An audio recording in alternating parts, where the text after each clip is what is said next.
Výsledok hovorí jasnou rečou pre domácich. Kvalitatívne bol na tom lepšie.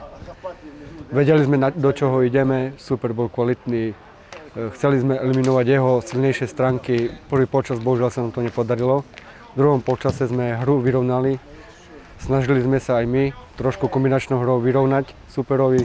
Podarilo sa nám dať jeden gól. A gratulujem superovi výsledku.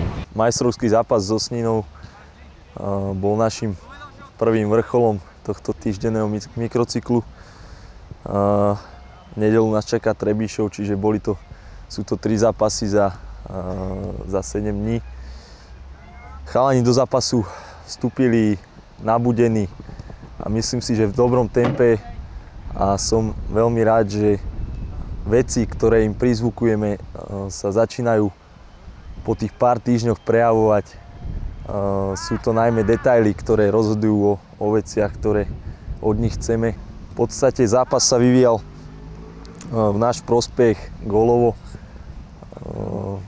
čo sme boli radi, ale na druhej strane nás nepotešilo to, že od tej 30. minúty už to tempo upadlo a trošku nám ten výsledok, ktorý bol to, že sme vyťazili, zväzoval nohy v aktivite.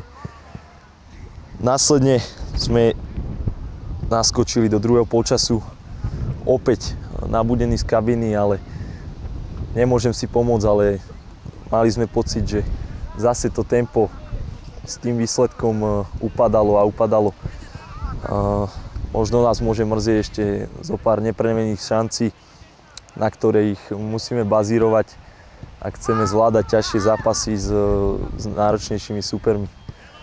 Superovi ďakujeme za konfrontáciu a tešíme sa na zápas v Trebišove.